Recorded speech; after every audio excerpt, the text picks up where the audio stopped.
کہ مجھے میری عزت اور جلال کی قسم اللہ تبارک و تعالی حضرت موسیٰ علیہ السلام کو نجی اور حضرت ابراہیم علیہ السلام کو خلیل بنایا، لیکن مجھے اپنا حبیب بنایا۔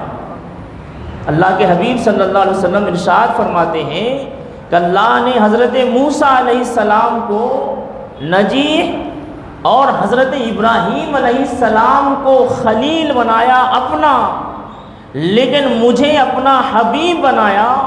پھر اللہ ارشاد فرماتا ہے وَعِزَّتِي وَجَلَالِي، کہ مجھے میری عزت اور جلال کی قسم لَأُؤْثِرَنَّ حَبِيبِي عَلَى خَلِيلِي وَنَجِي، کہ حبیب کو خلیل اور نجی پہ فضیلت دیتا ہوں، یعنی اپنے حبیب صلی اللہ علیہ وسلم کو نجی حضرت موسیٰ علیہ السلام پر اور حضرت ابراہیم علیہ السلام پر میں فضیلت دیتا ہوں۔ عن ابن عباس قال قال رسول اللہ صلی اللہ علیہ وسلم نحن آخر الامم واول من يحاسب این الامیۃ ونبیها فنحن الاخرون الاولون۔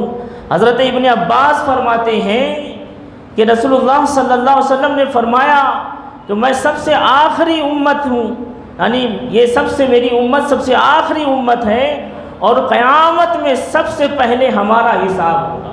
اس دنیا میں آنے کے اعتبار سے یہ امت محمدیہ آخری امت ہے، لیکن قیامت کے دن سب سے پہلے حساب ہوگا امت محمدیہ کا۔ اور امت امیہ ان کے نبی کہاں ہیں؟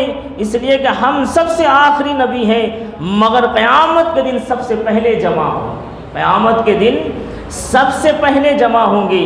تو یقیناً نبی اکرم صلی اللہ تعالی وسلم کی ذات بڑی عرفہ و اعلیٰ ذات ہے۔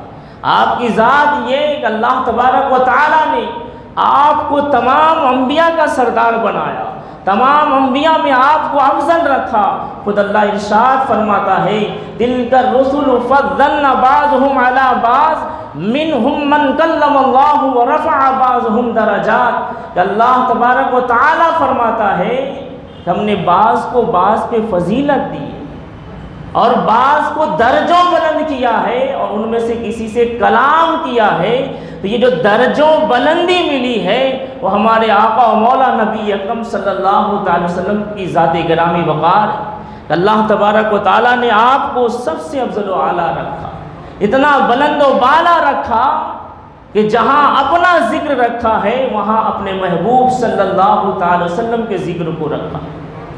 آپ دیکھیں اللہ کی جتنی عبادتیں اللہ نے جو ہم پہ فرض فرمائی ہے، ان عبادتوں کو اٹھا کر دیکھیں۔ یہ نماز جو ابھی ہم نے ادا کی ہے مغرب کی، کوئی بھی نماز ایسی نہیں جس نماز میں نبی اکرم صلی اللہ تعالی علیہ وسلم پر درود و سلام نہ بھیجا جاتا۔ آپ ذرا اٹھا کر دیکھیں انبیاء کرام علیہ السلام کی زندگی کو۔ انبیاء کرام بھی یہی کہتے تھے کہ یقیناً میں اللہ کا نبی بنا کر بھیجا گیا ہوں، لیکن ایک آخری نبی آنے والا ہے جو مجھ سے بلند و بالا ہو۔ آپ ذرا اندازہ لگائیں کہ نماز یہ عبادت اللہ کی جاتی ہے۔ ہم جب نیت باندھتے ہیں، ثنا پڑھتے ہیں، تعوذ و تسمیہ پڑھتے ہیں، سورہ فاتحہ پڑھتے ہیں، سورہ ملاتے ہیں، رکوع میں جاتے ہیں، سجدے میں جاتے ہیں، ان تمام جگہوں پر اللہ کی کبریائی بیان کرتے ہیں، ثنا اللہ کی کرتے ہیں، رکوع میں حمد و ثنا اللہ کی کرتے ہیں، سجدہ میں حمد و ثنا اللہ کی کرتے ہیں، لیکن 2 رکعت مکمل ہو جانے کے بعد جب ہم قاعدے میں بیٹھتے ہیں، قاعدے اولیٰ میں بیٹھتے ہیں، تو ہم کیا پڑھتے ہیں؟ ہم یہی کہتے ہیں التحیات للہ والصلوات والطیبات السلام علیک ایھا النبی ورحمۃ اللہ وبرکاتہ، کہ حمد و ثنا اللہ کی اور ساتھ ہی ساتھ ان کے محبوب پر درود و سلام بھی، ان کے محبوب پر درود و سلام بھی ہو۔ تو اللہ نے گویا کہ یہ اپنے بندوں سے کہہ دیا اے بندے میری بارگاہ میں آنا، صرف اللہ اللہ نہیں بلکہ ساتھ میں رسول اللہ بھی کرنا، ساتھ میں یا نبی اللہ بھی کہنا، میرا بھی ذکر کرنا، میرے محبوب کا بھی ذکر کرنا۔ یہ اذان جو دی جاتی ہے، یہ اذان اصل میں نماز کی اطلاع دی جاتی ہے کہ آؤ مسجد میں نماز قائم کی جانے والی ہے، نماز قائم ہونے والی ہے، نماز کے وقت کی اطلاع دی جاتی ہے، اللہ کی عبادت کرنے کے وقت کے آ جانے کی اطلاع دی جاتی ہے۔ لیکن ذرا نماز کے اذان کے لیے کلمات جو ہیں اس پہ غور کریں، اس میں اللہ کی بھی حمد و ثنا ہے اور نبی اکرم صلی اللہ علیہ وسلم کی بھی حمد و ثنا ہے، نبی اکرم کی بھی نعت ہے کہ جہاں یہ کہا جاتا ہے کہ اللہ بہت بڑا ہے، اللہ بہت بڑا ہے، وہیں یہ بھی گواہی دی جاتی ہے کہ میں گواہی دیتا ہوں کہ محمد صلی اللہ علیہ وسلم اللہ کے رسول ہیں۔ تو یہ نبی اکرم صلی اللہ علیہ وسلم کی ذات بڑی عرفہ و اعلیٰ ہے۔ حضرت ابو ہریرہ رضی اللہ تعالیٰ عنہ سے ارشاد ہے، روایت ہے کہ ایک شخص نبی اکرم صلی اللہ علیہ وسلم کی بارگاہ میں آیا اور اس نے عرض کیا، یہ واقعہ اور کئی مرتبہ آپ لوگ سن چکے ہیں کہ رمضان میں بیوی کے قریب جانے سے روزہ ٹوٹ گیا، تو اللہ کے حبیب صلی اللہ علیہ وسلم نے کہا کہ روزہ رکھو، 60 مسکین کو کھانا کھلاؤ، جو اس کے کفارے ہیں وہ بیان فرمائے۔ لیکن اس صحابی رسول نے کہا کہ مجھ سے زیادہ غریب کوئی نہیں، مجھ سے زیادہ کمزور کوئی نہیں۔ المختصر یہ کہ اللہ کے حبیب صلی اللہ علیہ وسلم نے کہا کہ یہ صدقہ کا کھجور آیا ہے، اسے غریبوں میں تقسیم کر دو۔ اس صحابی نے کہا مجھ سے زیادہ کوئی اس کا ضرورت مند نہیں، تو آپ دو جہاں نے کہا لے جاؤ، خود کھا لو، کفارہ ادا ہو جائے گا۔ یہ ہے اختیار مصطفیٰ کہ اللہ کے حبیب صلی اللہ علیہ وسلم کو اللہ تبارک و تعالیٰ نے اتنا اختیار دیا، اتنا اختیار دیا کہ اس اختیار کو دیکھ کر صحابہ کرام رضوان اللہ تعالی اجمعین بھی آپ پر اپنی جان کو قربان کیا کرتے تھے۔ آج ماحول یہ دیکھا جاتا ہے کہ کہیں نبی کی عظمت کو گھٹایا جاتا ہے، کہیں نبی کی شان کو گھٹایا جاتا ہے۔ یقین جانے نبی اکرم صلی اللہ تعالی علیہ وسلم سے محبت ہی ایمان ہے، اس کے سوا کچھ نہیں ہے۔ اگر ہمارے اور آپ کے دل میں محبت نبی نہیں، عشق رسول نہیں، عشق نبی نہیں، تو پھر ہمارا ایمان مکمل نہیں۔ یہ میں نہیں بلکہ اللہ کے حبیب خود فرماتے ہیں، لا یؤمن احدکم حتی اکون احب الیہ من والدہ وولدہ والناس اجمعین، کہ تم میں سے کوئی مومن کامل نہیں یہاں تک کہ وہ مجھے اپنے مال سے، اپنی اولاد سے، اپنے دولت سے، لوگوں سے، یہاں تک کہ اپنی جان سے بھی زیادہ محبوب نہ رکھے۔ اب ذرا سوچیں کہ اگر ہم محبت نبی صلی اللہ علیہ وسلم اگر ایسی نہیں کرتے ہیں تو اپنی جان سے زیادہ نبی کی محبت کو عظمت دیں، اپنی جان سے زیادہ نبی سے محبت و الفت کریں، یہی ہمارا ایمان ہے۔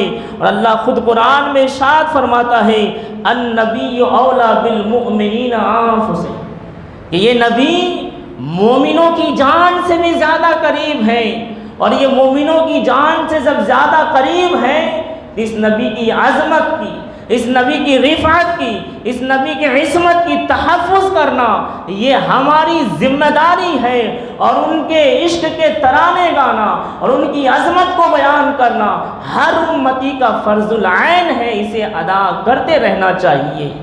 صحابہ کرام رضوان اللہ تعالی اجمعین بے پناہ نبی اکرم صلی اللہ تعالی علیہ وسلم سے محبت کیا کرتے تھے، اور خود اللہ تبارک و تعالی کے حبیب صلی اللہ علیہ وسلم اپنی امت سے محبت کرتے۔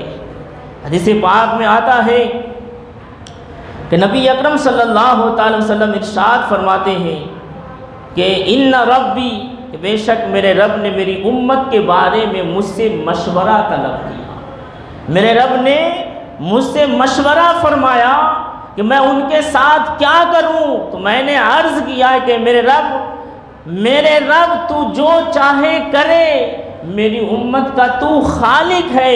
پھر اللہ نے مجھ سے دوبارہ مشورہ فرمایا میں نے وہی عرض کیا، پھر اللہ نے تبارہ مجھ سے مشورہ فرمایا، میں نے وہی عرض کیا، پھر اس پر اللہ تبارک و تعالی نے فرمایا اے احمد بے شک میں ہرگز تیری امت کے بارے میں رسوا تجھے نہیں کروں گا، بلکہ میں بشارت دیتا ہوں کہ تیری امت کو بہشت میں داخل کر دوں گا۔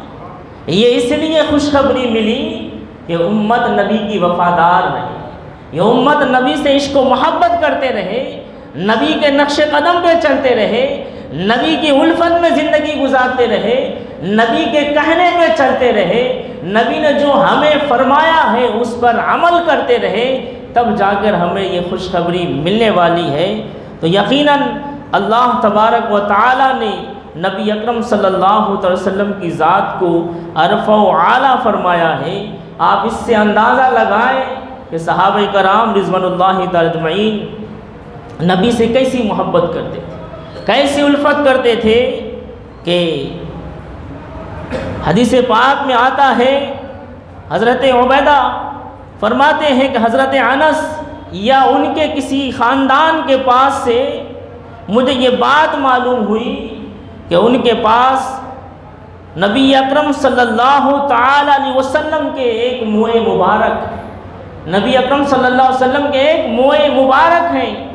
تو وہ فرماتے ہیں حضرت انس رضی اللہ تعالیٰ عنہ کہ یہ جو موئے مبارک ہے میرے پاس، اس موئے مبارک کی عظمت اور بزرگی اور رفعت یہ ہے کہ اگر یہ میرے پاس ہے تو دنیا ما فیہا سے مجھے کوئی مطلب نہیں۔ اللہ اکبر! آپ اندازہ لگائیں، صحابی رسول فرماتے ہیں کہ دنیا ما فیہا سے مجھے کوئی مطلب نہیں، یہی ایک موئے مبارک ہی مجھے کافی ہے۔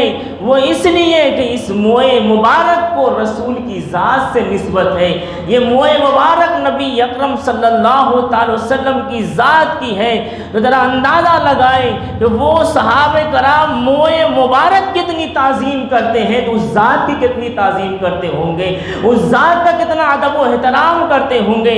آج جو نبی کی عظمت و رفعت پر حملہ ہو رہا ہے اس کی وجہ یہ ہے کہ ہم نے اپنی محفلوں میں، اپنے جلسوں میں، اپنے محفلوں میں، اپنے اجتماعات میں نبی کی عظمت کو بیان کرنا بند کر دیا ہے۔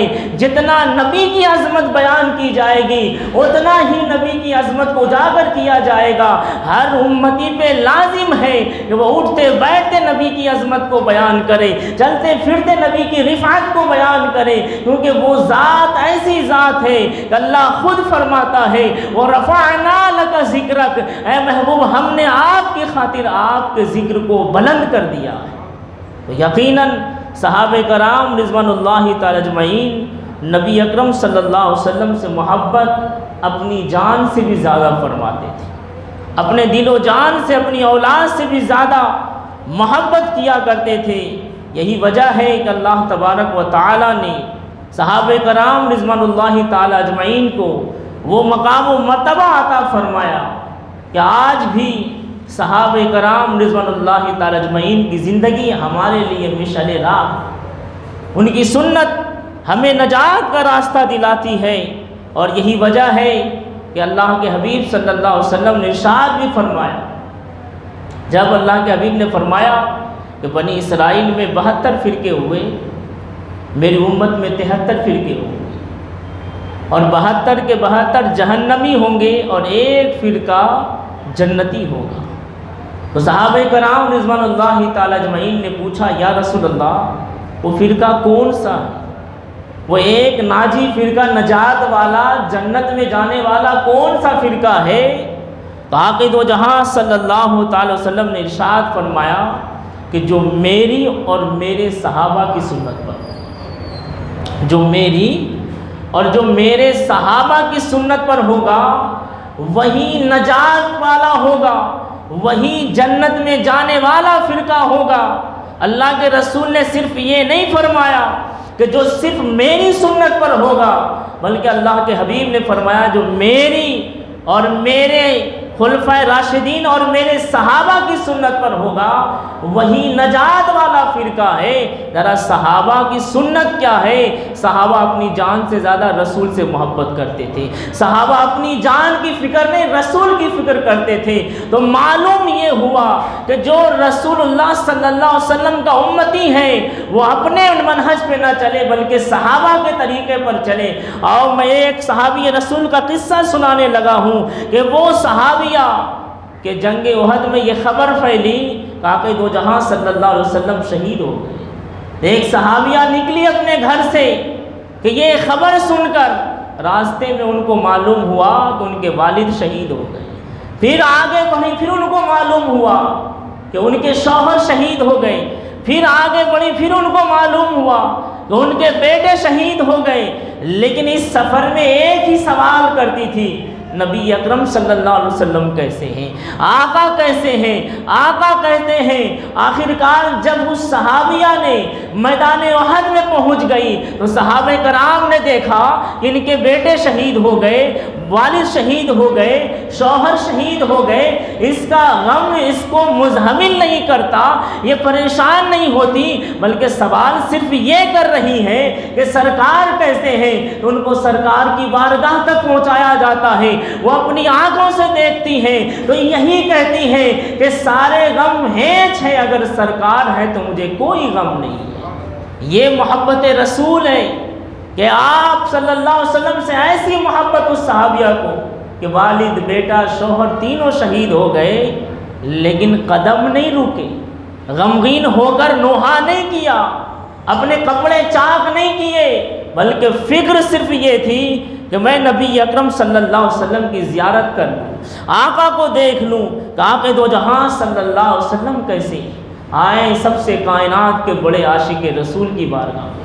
حضرت ابوبکر صدیق رضی اللہ تعالیٰ عنہ فرماتے ہیں کہ انظر الی وجہ رسول اللہ صلی اللہ علیہ وسلم، مجھے اللہ کے رسول کے چہرے کو دیکھنا بے پناہ پسند ہے۔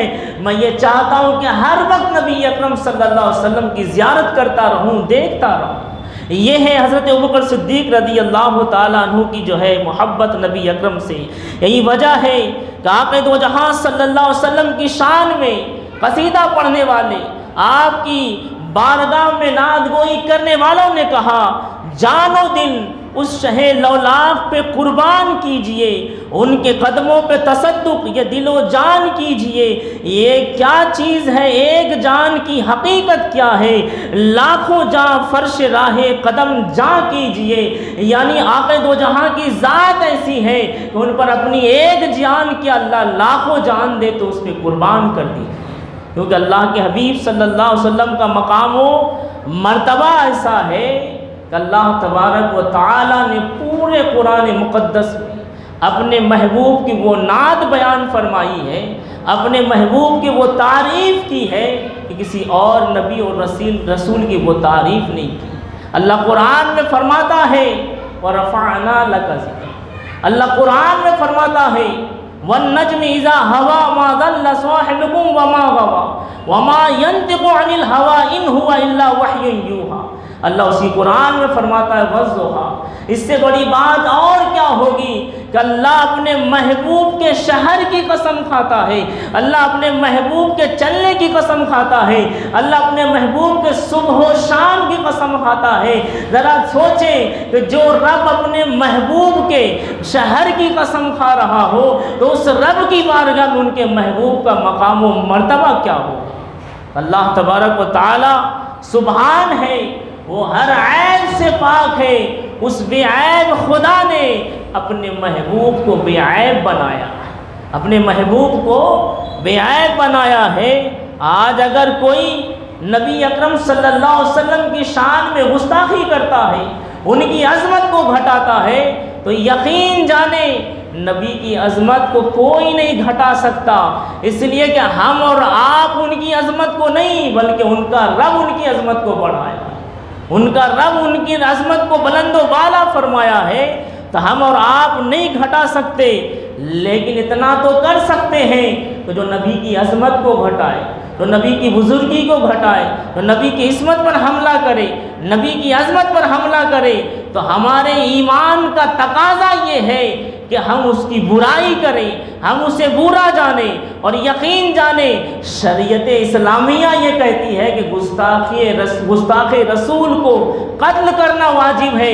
یہ میرا نہیں بلکہ امام اعظم سے لے کر امام مالک تک، امام مالک سے لے کر امام شافعی تک، اور امام شافعی سے لے کر قیامت تک ہر سنی صحیح العقیدہ مفتی محدث مفکر مفسر یہی کہے گا کہ جو نبی کی گستاخی کرتا ہے شریعت اسلامیہ میں اس کی گردن اتار دینی چاہیے، کیونکہ جب وہ مومن ہی نہیں تو پھر اسے زندہ رہنے کا کیا حق نبی کی گستاخی کر کے۔ یہی وجہ ہے کہ اللہ کے حبیب نے فرمایا لا یؤمن احدکم حتی اکون احب الیہ من والدہ وولدہ والناس اجمعین، کہ اے لوگو تم میں سے کوئی مومن نہیں جب تک کہ وہ اپنے آپ سے، اپنے والد سے، اپنے بیٹے سے اور تمام لوگوں سے زیادہ مجھ سے محبت نہ کرنے لگے۔ اس محبت کا تقاضا یہ ہے کہ ان کی عظمت پہ پہرا دیا جائے، ان کی عصمت پہ پہرا دیا جائے، ان کی عظمت کو بیان کیا جائے، ان کی رفعت کو بیان کیا جائے۔ صحابہ کرام رضوان اللہ تعالی اجمعین کی زندگی اٹھا کر دیکھیں تو صحابہ کرام نے اپنے نبی کی عظمت کی خاطر اپنی زندگیاں قربان کر دی ہے، اپنی جان قربان کر دی ہے۔ حضرت خبیب رضی اللہ تعالیٰ عنہ کا واقعہ یہ ہے کہ جب نبی اکرم صلی اللہ تعالی وسلم نے 10 صحابہ کرام کو تبلیغ کے لیے مکہ بھیجا، مکے سے ایک وفد گیا تھا کہ ہمیں کچھ افراد چاہیے جو ہمیں قرآن سکھائے، دین سکھائے، لیکن دراصل یہ ایک سازش تھی کہ صحابہ کرام کو شہید کیا جائے۔ تو آقا دو جہاں صلی اللہ علیہ وسلم نے 10 صحابہ کو بھیجا۔ واقعہ بڑا طویل ہے، مختصراً عرض کرتا ہوں۔ اس میں حضرت خبیب بھی تھے۔ یہ حضرت خبیب اور صحابہ کرام ان مشرکان مکہ سے لڑتے رہے، 10 تھے اور ادھر 100 لوگ تھے۔ ان 10 نے 100 کا مقابلہ کیا، آخرکار اس میں 8 صحابہ شہید ہو گئے، لیکن اس میں ایک صحابی رسول کے تعلق سے، حضرت عاصم کے تعلق سے ایک کافر کفار مکہ کے ایک مشرک نے کہا کہ ہم ان کے سر کو کاٹ کر مکے میں لے جا کر بیچ دیں گے اور ہم ان کے لاشوں کو مسلح کر دیں گے، لیکن اللہ تبارک و تعالیٰ نے اپنے ان عاشق رسول پر وہ کرم فرمایا کہ ان کی شہادت کے بعد ایسی بارش ہوئی کہ اس بارش نے ان صحابہ کرام کی لاش کو بہا لے گئی تاکہ ان کی لاش کے ساتھ گستاخی نہ کی جائے۔ آخرکار حضرت خبیب گرفتار ہوئے، حضرت خبیب کو مکے میں لے جا کر سولی پہ لٹکا دیا، دونوں ہاتھ دونوں پیر باندھ کر ٹانگ دیا گیا، اور یہی کہا جاتا تھا جب حضرت خبیب کو گرفتار کیا گیا تو یہی کہا گیا کہ انکار کر دو محمد عربی کا۔ جب ان کو مکہ لے جایا گیا تو یہی کہا گیا انکار کر دو محمد عربی کا۔ حضرت خبیب یہی کہتے تھے کہ یہ جو ایمان ملی ہے، یہ جو ایمان ملا ہے کسی دولت کے لالچ میں نہیں، کسی اور کے حرص میں نہیں، بلکہ رب کے کرم کی بنیاد پر ملا ہے، اور محمد عربی صلی اللہ علیہ وسلم کی محبت کی بنیاد پر ملا ہے، تو اسے یوں ہی نہیں چھوڑ دیا جائے گا۔ ارے اے کفار مکہ، اس خبیب کے ساتھ کیا کر سکتے ہو کرو، لیکن یہ محبت نبی، محبت رسول سے ذرا برابر بھی نہیں ہٹنے والا ہوں۔ اب سولی پہ لٹکا دیا گیا ہے، ہاتھ پیر باندھ دیے گئے ہیں، اب یہ ہونے والا ہے کہ گردن میں پھندا ڈالا جانے والا ہے۔ پھر بھی پوچھتے ہیں کفار مکہ کہ اے خبیب بتاؤ تمہارا کیا حال ہے، تم کیا کرنا چاہتے ہو، اب بھی وقت ہے، منحرف ہو جاؤ ایمان سے۔ تو آپ نے کیا کہا، ختم ہو جائے ہر ایک مصیبت مجھ پر، اگر ایمان کو جنبش ہو تو حیرت ہے مجھ پر، یعنی جتنی مصیبتیں آتی ہیں آ جائے، لیکن اگر ایمان میں جنبش ہو تو یہ سب سے بڑی مصیبت ہے۔ ایمان پہ اگر جنبش ہو تو یہ سب سے بڑی مصیبت ہے۔ ایسے آزمائش میں بھی حضرت خبیب کے قدم نہیں ڈگمگائے، آپ کی استقامت میں جنبش نہیں آئی، آپ نے یہی کہا اسلام کو ہم بیچ کے اصنام خریدیں، راحت ابدی چھوڑ کے آلام خریدیں، ایمان گرد ڈال کے اوہام خریدیں، یعنی عوض نور سحر شام خریدیں، ایسا ہرگز نہیں کر سکتے۔ ہم تو محمد عربی کے غلام ہو گئے ہیں، بیچ چکے ہیں۔ یہ خبیب بھی ایک جان کیا، اگر ہزاروں جان ہو تو ان کے نام پہ قربان کر دوں گا۔ حضرت خبیب رضی اللہ تعالیٰ عنہ نے اپنی قربانی پیش کری، کس کی بنیاد پر؟ محبت رسول صلی اللہ تعالیٰ علیہ وسلم کی بنیاد پر، کہ آپ نے سولی پہ چڑھ جانا گوارا کیا، لیکن نبی اکرم صلی اللہ تعالیٰ وسلم سے منحرف ہونا، ان کی محبت سے نکل جانا برداشت نہیں کیا۔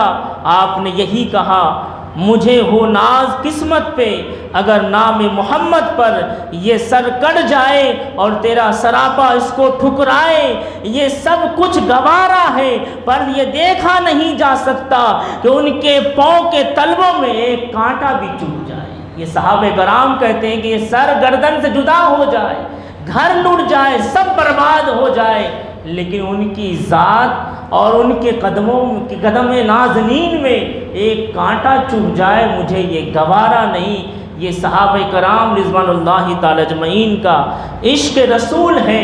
آپ نبی اکرم صلی اللہ علیہ وسلم کے صحابہ کی زندگی اٹھا کر دیکھیں، وہ ہمیں یہی بتاتے ہوئے نظر آئے، پوری زندگی یہی کہتے ہوئے آئے، عشق نبی کے بغیر ایمان مکمل نہیں، عشق نبی کے بغیر ایمان اکمل نہیں۔ اگر ہم چاہتے ہیں کہ ہمارا ایمان مکمل ہو، رب کی رضا حاصل ہو، تو ہمیں محمد عربی صلی اللہ تعالی وسلم سے بے پناہ محبت کرنی پڑے گی، اور اس محبت کا تقاضا یہ ہے کہ ان کی اطاعت کی جائے، ان کی پیروی کی جائے، ان کے نقش قدم پہ چلا جائے۔ بغیر محبت کے اطاعت نہیں ملنے والی، اور جب محبت ہوگی تو اطاعت ضروری ہو جاتی ہے کہ ہم نبی سے محبت کرنے والے ہیں تو ہم ان کی اطاعت میں زندگی گزاریں، ان کی پیروی میں زندگی گزاریں، ان کے نقش قدم میں زندگی گزاریں۔ اسی میں ہمارے لیے نجات ہے، اسی میں ہمارے لیے نجات ہے۔ ارے ہم کیا، آپ کیا، نبی اکرم صلی اللہ علیہ وسلم سے ایسے عشق رکھنے والے وہ صحابہ کرام، حضرت عمر فاروق رضی اللہ تعالیٰ عنہ پوری زندگی مکے سے باہر اس لیے نہیں جاتے تھے، اور اگر جاتے بھی تو بہت جلد واپس آ جاتے، مدینے سے اس لیے واپس نہیں جاتے، اور جاتے بھی تو واپس بہت جلد آ جاتے، اس لیے کہ آپ یہی کہتے تھے کہ اگر موت آنی ہے تو مدینۃ الرسول میں آئے، اگر قضا آنی ہے تو اسی شہر میں آئے۔ حضرت امام مالک رضی اللہ تعالیٰ عنہ اپنی پوری زندگی مدینہ منورہ میں گزار دیتے ہیں، اور آپ یہی کہتے ہیں کہ میں یہیں مروں، میری موت بھی یہیں آئے، کیونکہ یہ شہر وہ شہر ہے کہ جس کو نبی سے نسبت ہے، یہ نبی کا شہر ہے۔ آپ ذرا سوچیں کہ صحابہ کرام تابعین نبی کے شہروں سے اتنی الفت کرتے تھے تو نبی سے کتنی محبت کرتے تھے۔ یہ حضرت امام مالک دیوار کے بازو سے چل رہے تھے، پنجے کے بل چل رہے تھے، در و دیوار کو ہاتھ لگاتے ہوئے چل رہے تھے۔ کسی نے پوچھا کہ امام مالک آپ اتنے بڑے محدث، اتنے بڑے امام فقیہ اور خود مجدد، اور خود جو ہے آپ کی تقلید کی جاتی ہے، لیکن آپ اس طریقے سے پنجے کے بل چل رہے ہیں مدینے میں، اور مدینے کے در و دیوار کو بوسہ دے رہے ہیں؟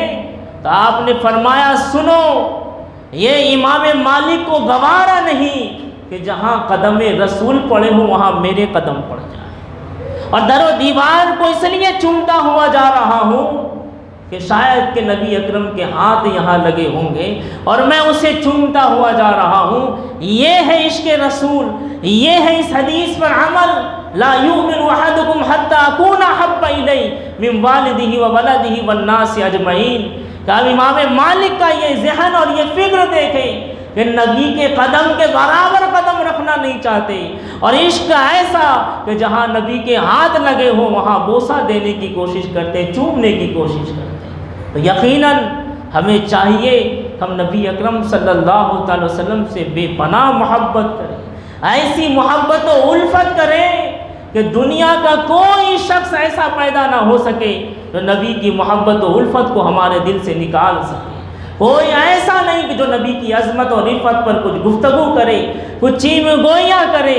یقین جانے، ایک جملہ بول کے سمجھانا چاہتا ہوں کہ سورج ہونے کی دلیل کے لیے سورج ہی کافی ہے، کوئی اور دوسری چیز کی مثال نہیں دکھا سکتی ہے کہ یہ سورج ہے۔ تو اس کی دلیل کیا؟ تو یہ سورج اس لیے سورج ہے کہ یہ سورج ہے، اس سے روشنیاں بکھیری جاتی ہے۔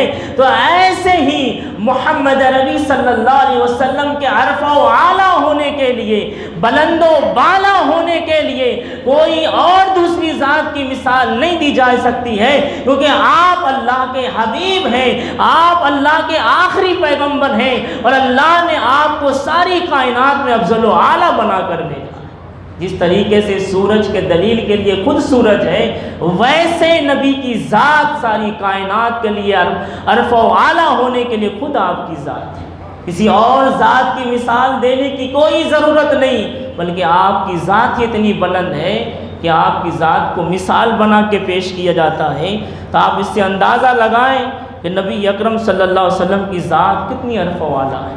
آج نبی اکرم کی شان میں گستاخی کرتا ہے، ان کی عظمت کو گھٹاتا ہے۔ یقین جانیں، باتیں تو بہت ہیں کہنے کی، لیکن بس آخری بات، اور وہ بھی قرآن سے، کہ جو گستاخی نبی کی کرتا ہے وہ گستاخی نبی کی نہیں کرتا بلکہ اپنی کر بیٹھتا ہے۔ جب تک گستاخی نہیں کرتا ہے دنیا اسے اچھا سمجھتی ہے، دنیا اسے اچھا جانتی ہے، لیکن جب گستاخی کر لیتا ہے یا گستاخی ہو جاتی ہے تو پھر اسے نہیں بلکہ اس کے نطفے میں کمی آ جاتی ہے۔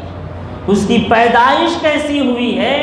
اس نے گستاخی نبی کی تھی، خود اپنی ماں باپ کی گستاخی کر بیٹھتا ہے، خود اپنے خاندان کی گستاخی کر بیٹھتا ہے۔ یہ میں نہیں، قرآن گواہ ہے، قرآن خود کہتا ہے کہ جو نبی کی گستاخی کرتا ہے، جو نبی کی توہین کرتا ہے، در حقیقت وہ اچھا انسان نہیں بلکہ اچھا شخص نہیں بلکہ اچھے نطفے سے دنیا میں آتا ہی نہیں، صحیح طریقے سے اس کی تولد، اس کی پیدائش نہیں ہوتی ہے۔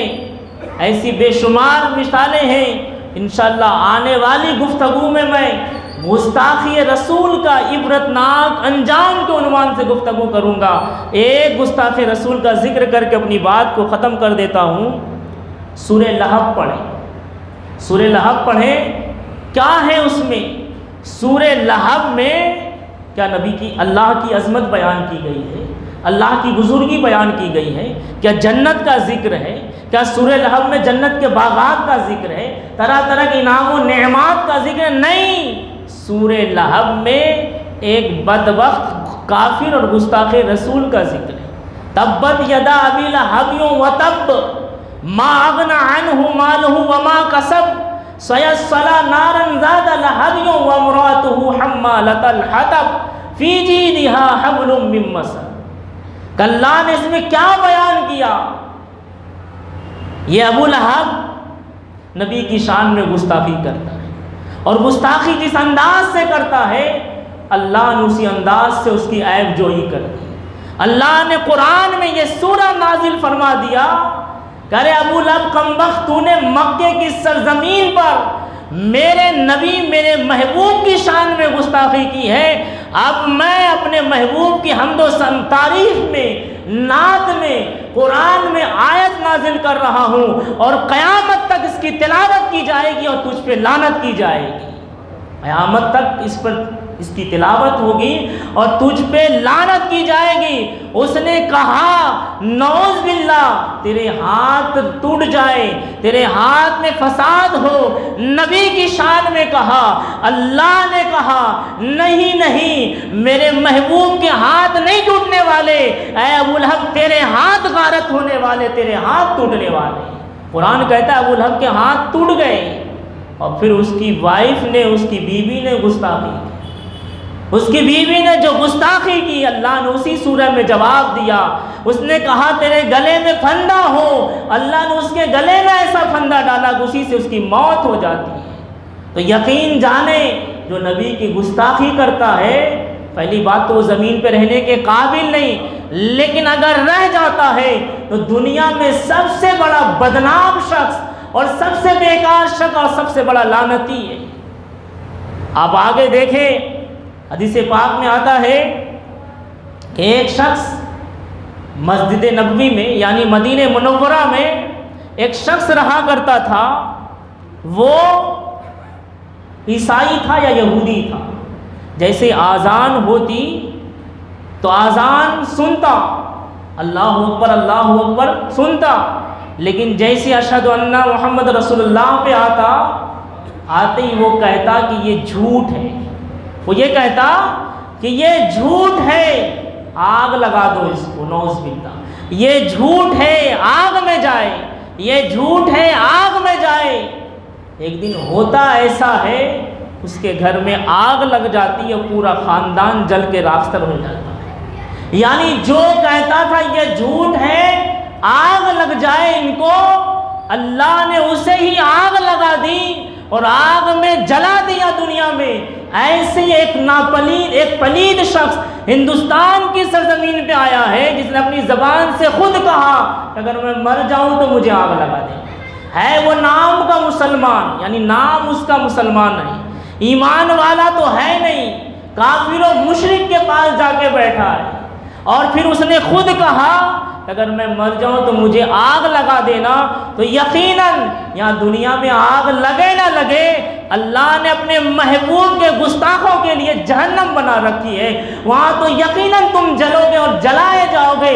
اور یاد رکھو جو نبی کی شان میں گستاخی کرتا ہے اللہ اسے کبھی معاف نہیں فرماتا, اللہ اسے کبھی معاف نہیں فرماتا, کیونکہ ایمان ہے ہی نہیں نبی کی محبت کے بغیر. ایمان جو کچھ ہے محبت نبی, الفت نبی. اور محبت اور الفت یہ نہیں کہ صرف دعویٰ کریں, بلکہ جان مال سب ان کی ذات پہ قربان, تب جا کے محبت ہے. صحابہ کرام نے یہ سب کر کے دکھایا ہے, بتایا ہے, سمجھایا ہے کہ میری ذات کچھ نہیں, جو کچھ ہے وہ نبی کی محبت اور الفت ہے. یہی وجہ ہے کہ میرے امام نے نبی کی محبت میں اور الفت میں نبی کی عظمت کو, نبی کی شان کو اس انداز سے بیان فرمایا. آپ فرماتے ہیں واہ کیا جود و کرم ہے شہ بطحہ تیرا, نہیں سنتا ہی نہیں مانگنے والا تیرا. خسروا عرش پہ اڑتا ہے فریرا تیرا, فرش والے تیری شوکت کا علو کیا جانے. خسروا عرش پہ اڑتا ہے فریرا تیرا, کہ یہ زمین والے اس نبی کی عظمت کو کیا جانے جن کے پرچم, جن کی بلندی کا ذکر اور چرچا عرش پہ ہوتا ہے. پھر آگے فرماتے ہیں میں تو مالک ہی کہوں گا کہ ہو مالک کے حبیب, نہیں محبوب و محب میں تیرا میرا. یہ سمجھا دیا گیا کہ جتنا ہم, اچھا کچھ لوگ کہتے توحید, یقیناً توحید ہی ایمان نہیں ہے, توحید کے ساتھ رسالت بھی ہے.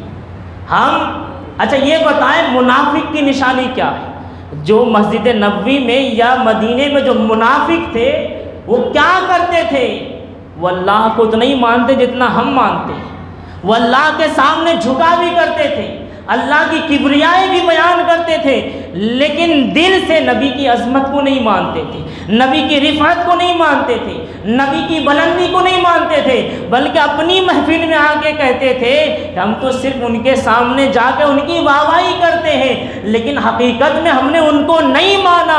تو اللہ نے کہا اے لوگوں سنو, تم نے میرے محبوب کو نہیں مانا تو ہم نے تمہیں بھی نہیں مانا, اور تمہاری پہچان کے لیے پوری سورہ نازل کر رہا ہوں.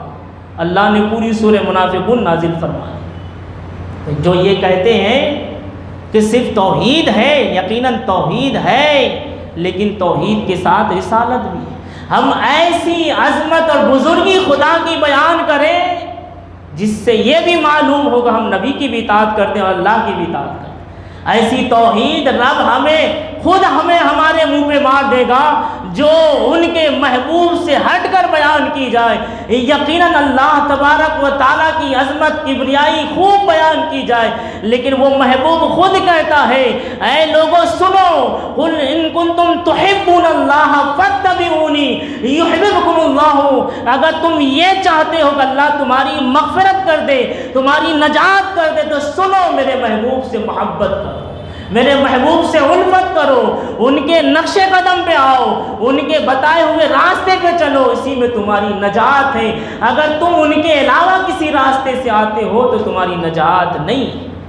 اللہ تبارک و تعالیٰ نے ہمیں فرمایا اطیعوا اللہ واطیعوا الرسول، کہ اللہ اس کے رسول کی اطاعت کرو۔ ہمیں کہیں یہ نہیں کہا گیا کہ صرف اللہ کی اطاعت کرو، بلکہ اللہ کے ساتھ ساتھ رسول اللہ کی اطاعت کرو۔ اور کیوں نہ، کیونکہ یہ کائنات، یہ زمین، یہ آسمان، یہ جنت، یہ عرش و فرش، ساری دنیا اسی رسول اللہ کے صدقے میں وجود میں آئی ہے۔ اگر وہ محبوب کو اس دنیا میں بھیجنا مقصود نہ ہوتا تو کائنات نہیں بنائی جاتی، اور کائنات بنی ہے اسی محبوب کے صدقے میں۔ تو ضرورت اس بات کی ہے اس نبی کی عظمت کو ایسا بیان کرو، اس نبی کے چرچے اتنے کرو کہ چاہے ایک وسیم رضوی کیا کروڑوں آ جائے تو وہ کوئی بھی ہمارے نبی کی عظمت کو گھٹا نہیں سکتا۔ کہ اللہ تبارک و تعالیٰ نے کیا فرمایا، وَرَفَعْنَا لَكَ ذِكْرَكَ، اے محبوب ہم نے آپ کی خاطر، آپ کے لیے، یہ میرے امام کا ترجمہ ہے، آپ کی خاطر، آپ کے لیے، اپنے لیے نہیں، کسی اور کے لیے نہیں، آپ کی مرضی تھی، اسی لیے ہم نے آپ کے ذکر کو بلند کر دیا، آپ کے ذکر کو بلند کر دیا۔ تو یقیناً جیسا رب چاہتا ہے ہم ویسی نبی سے محبت کریں، ویسی الفت کریں۔ ذرا سوچیں کہ وہ رب اپنے محبوب کے لیے قرآن میں اصول بیان کر دیا کہ تم کسی اور کی بارگاہ میں جاؤ، جانے کا انداز کچھ ہوگا، لیکن جب میرے محبوب کی بارگاہ میں آنا تو ویسے نہیں پکارنا جیسے تم دوسروں کو پکارتے ہو، ویسے آواز نہیں دینا جیسا دوسروں کو آواز دیتے ہو۔ جب میرے محبوب کی بارگاہ میں آنا تو اونچی آواز میں بات بھی نہیں کرنا، جب میرے محبوب کی بارگاہ میں آنا تو ادب کے خلاف کوئی کام نہیں کرنا۔ پھر یہ کہ جب کہ اللہ یہ گوارا نہیں کرتا کہ جس الفاظ کے دو معنی ہوں، ایک اچھے اور ایک برے، ایسے لفظوں کو بھی اپنے محبوب کے ساتھ استعمال کرنا گوارا نہیں کرتا، تو اللہ نے سورہ بقرہ میں ہی فرما دیا کہ اے ایمان والو میرے محبوب کو رائنا نہ کہو بلکہ انظر نہ کہو، کیونکہ رائنا کے معنی دو ہوتے ہیں۔ میں اپنی گستاخی، اپنی بے ادبی برداشت کر لوں گا، لیکن اپنے محبوب کی گستاخی برداشت نہیں کر سکتا۔ اللہ نے قرآن میں فرما دیا لا تقولوا رائنا وقولوا انظرنا، کہ ایمان والو رائنا مت کہو۔ حالانکہ وہ صحابہ کرام تھے، وہ ان کے ذہن و فکر میں، تصور میں بھی دوسرا معنی نہیں آتا تھا، لیکن پھر بھی رب نے منع کر دیا کہ اے لوگوں سنو، نہیں کہنا رائنا، نہیں بولنا رائنا۔ اب ذرا اسی آیت کو لے کر اپنے ذہن میں بیٹھے رہے، سوچیں کہ اللہ نے کہا رائنا نہیں کہنا میرے محبوب کو۔ رائنا کا مطلب ہوتا ہے میری طرف نظر کرم فرمائے، میری رعایت کرے، ہماری مدد فرمائے، ہماری طرف توجہ فرمائے۔ لیکن یہودی لوگ اس کو کسی اور معنی میں استعمال کرتے تھے، اس کے معنی کچھ اور لیتے تھے۔ اللہ نے کہا نہیں، وہ نام، وہ الفاظ میرے محبوب کے شان کے ہے ہی نہیں جس کے دو معنی آتے ہوں، جس کے ایک معنی اچھے اور ایک معنی برے ہوں، نہیں استعمال کرنا۔ اے میرے صحابیوں رک جاؤ۔ لیکن آج کے زمانے میں، کچھ اور زمانہ پہلے، ایسے لوگ پیدا ہو گئے جو نبی کے علم غیب کو تولنے لگے، جو نبی کی طاقت و قوت کو تولنے لگے، نبی کے اختیارات پہ گفتگو کرنے لگے، نبی کی بشریت پہ گفتگو کرنے لگے، نبی کی عظمت کو گھٹانے لگے۔ ارے وہ رب جو اس الفاظ سے روک رہا ہو، اس کے ایک معنی اچھے ہیں، ایک معنی برے ہیں، لیکن رب کہتا ہے نہیں استعمال کرنا یہ الفاظ، بلکہ تم اس کے اچھے معنی میں استعمال کرو، پھر بھی نہیں کرنا، دوسرے الفاظ لا لو تاکہ شائبہ اور گمان بھی نہ ہو میرے محبوب کی گستاخی کا۔ لیکن لوگوں نے لکھنے پر آئے، گستاخی کرنے پر آئے تو یہ نقل کفر نہ باشد، میں عرض کر رہا ہوں، لکھنے پر آئے تو یہ لکھا کہ جیسا نبی کو علم ہے ایسا شیطان کو علم ہے۔ ذرا بتائیں یہ کیا گستاخی نہیں ہے؟ یقیناً ہے، جبکہ رب کہتا ہے لا تقولوا رائنا وقولوا انظرنا، رائنا نہیں کہنا بلکہ انظرنا کہنا۔ یقیناً اللہ نے علم غیب اپنے محبوب کو عطا فرمائی ہے، لیکن یہ نہیں ہو سکتا کہ جو علم غیب نبی کا ہو وہ علم غیب شیطان کا ہو۔ ارے نبی تو وہ ہے کہ اللہ کے حبیب وہ ہیں کہ جو ان کی بارگاہ میں غلام ہو جاتا ہے، وہ بھی اتنا کچھ جاننے لگتا ہے کہ میرے غوث اعظم فرماتے ہیں کہ میں اپنی ہتھیلی پر کائنات کو ایسے دیکھتا ہوں جیسے کہ رائی کے دانے کے برابر دنیا ہے۔ تو اللہ نے فرمایا لا تقولوا رائنا، یہ ایک اصول دے دیا، اللہ نے یہ ایک اصول عطا کر دیا کہ رائنا نہیں کہنا۔ اب ہم ہر اس الفاظ کو نبی کی بارگاہ میں استعمال نہیں کریں گے جو ادنا بھی ہو، جو ادنا ہو۔ یہی وجہ ہے کہ آپ عاشق رسول کے اشعار کو دیکھیں، ان کے نبی اکرم کی بارگاہ میں نعت لکھنے کے انداز کو دیکھیں، ان کی تعریف کرنے کو انداز کو دیکھیں تو وہ ایسی تعریف کرتے ہیں کہ جیسا اللہ چاہتا ہے۔ حضرت حسان فرماتے ہیں کہ اے محبوب، اللہ نے آپ کو اس انداز میں پیدا فرمایا کہ آپ بے عیب ہیں اور آپ بے مثل و مثال ہیں، اور آپ ایسے ہیں کہ کائنات میں کسی ماں نے آپ جیسا کسی کو پیدا ہی نہیں کیا۔ آپ ایسے ہیں کہ کائنات میں کسی ماں نے آپ جیسا پیدا ہی نہیں کیا۔ اور میرے امام نے کہا کہ تیرے وصف تو ہے عیب تناہی سے دور۔ میرے امام نے کہا، وہ شعر میرے ذہن میں نہیں آ رہا، میرے امام نے کہا جو مفہوم یہ ہے کہ تیرے وصف تو ہے عیب تناہی سے دور، کہ تیرا وصف ایسا ہے کہ وہاں کوئی عیب نہیں ہے، بے عیب پیدا کیا۔ اور کیوں بے عیب؟ اس لیے کہ بے عیب خدا نے بے عیب پیدا کیا، اور جب عیب ہی نہیں ہے تو لوگ عیب ڈھونڈنے لگے۔ اب جب عیب ڈھونڈنے لگے تو ابو لہب جب تک عیب نہیں ڈھونڈا تھا صحیح تھا، جو ہی عیب ڈھونڈا تو وہ پھر عیب دار ہو گیا۔ اب تاریخ اٹھا کر دیکھ لیں، جس نے نبی کو نبی اکرم میں عیب ڈھونڈا ہے وہ عیب دار ہو گیا، اگرچہ وہ پہلے بے عیب تھا، عیب دار ہو گیا کیونکہ اللہ نے بے عیب بنایا ہے۔ ارے نبی کی ذات تو چھوڑیں، جو چیز ان کے جسم سے لگ جاتی ہے وہ بے عیب ہو جاتی ہے، وہ بے عیب ہو جاتی ہے۔ اب وہ بے عیب تو چھوڑے، جو چیز ان کے جسم سے لگ جاتی ہے وہ جنتی نہیں بلکہ جنت ہو جاتی ہے، وہ جنتی نہیں بلکہ جنت ہو جاتی ہے۔ یہ میں نہیں بلکہ خود حدیث کہتی ہے کہ میرے ممبر سے لے کر روضے تک اور میرے روضے سے لے کر ممبر تک جنت کی کیاریوں میں سے وہ کیاری ہے جسے ہم ریاض الجنہ کہتے ہیں۔ یقیناً کعبہ بڑی عظمت والا ہے، اس کا کوئی انکار نہیں کرتا۔ کعبہ ایسا کہ اس کو جو ایک بار دیکھ لے گویا کہ اس سے کوئی گناہ ہوا ہی نہیں، آج ہی پیدا ہوا۔ لیکن یہ گارنٹی نہیں ہے کعبہ میں جانے کے بعد، کعبہ کو دیکھنے کے بعد کہ وہ جنت میں گیا ہو، جنت میں داخل ہو گیا ہو۔